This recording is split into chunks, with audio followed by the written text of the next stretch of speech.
University graduate, I was actually happy to see the learning passport on here, and I know it's about, $4,000 or $1,000 every year for a university or college student. I was wondering, I guess my question is directed, we'll say Rick and Tim, what do the Conservatives plan on doing for university students, as most university students come out of university are in more debt than they actually began when they began? And Rick, how will the Liberals deal with the rising cost of tuitions and maybe upping the money directed towards university students? So the question is to both of them about how they're going to help offset. How they're going to help out us students, yes. Okay. Rick? Well, you already mentioned the cornerstone of our program, but it's worthwhile mentioning the motto, which is really crucial. If you get the grades, you should get to go. That in this great country, any student that gets the sort of grades in high school that qualifies them to go on to university or college should not be prevented from doing so because they can't afford to. That is part of our vision of how Canada works. It's a vision of equal opportunity for all Canadians, and it's also good economics.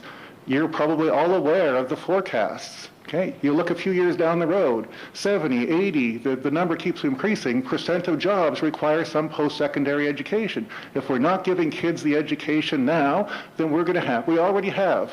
Okay, we have high unemployment in this country. There's also a whole bunch of jobs that can't be filled because we don't have Canadians with the right qualifications. So what's the answer? Post-secondary education.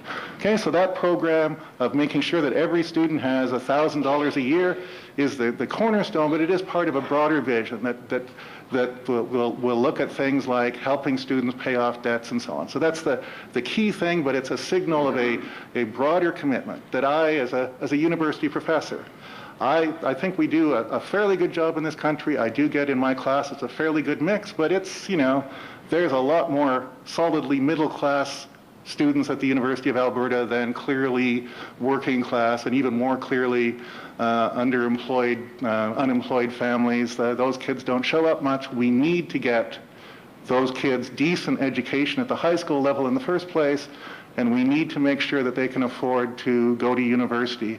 Okay, and again, it's got to be stressed that this is not only a really important social policy that comes to a core Canadian value of equal opportunity, that every kid in this country should have a chance to be everything they could be, but it's really essential to our economic future to make sure that every student who's got the ability to do a post-secondary education also has the financial ability to do it.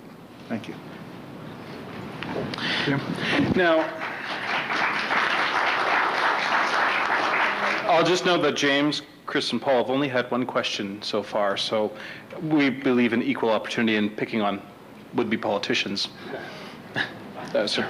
Can I answer? What about Mr. Uppal? Oh, sorry, Tim, yes. Yes, okay, thank you.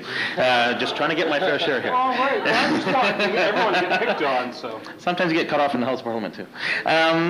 The Harper government definitely believes in a very in a strongly educated workforce and a skilled workforce, and for that reason we actually brought in the Canada Student Grants Program. It's a flagship of our education program, and that includes support for low-income and middle-income families. That's $1,200 per year for middle-income families and up to $3,000 for low-income families. So that's supporting those that need it the most. We also brought in flexible loan repayment. If you get out of school and there isn't a job available right away, there's some flexibility there to be able to pay it back, and to be able to work with the recent graduates to return their loans. We made textbooks tax deductible.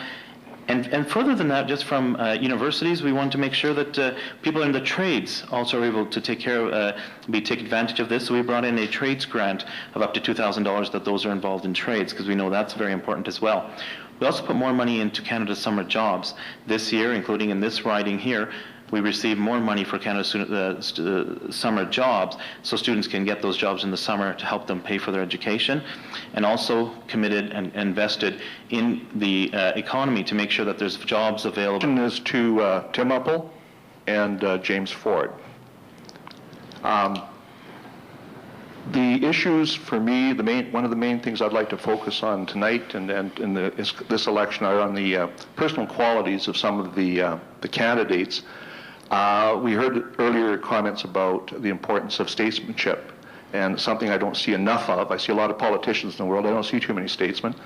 So I'm going to ask both the candidates to explain to me and to the people here what personal qualities that they have that will create statesmanship in the future, because we don't need more politicians. We need that statesman. Tim and James, please. So the question is what personal qualities they have to be statesmen? Tim.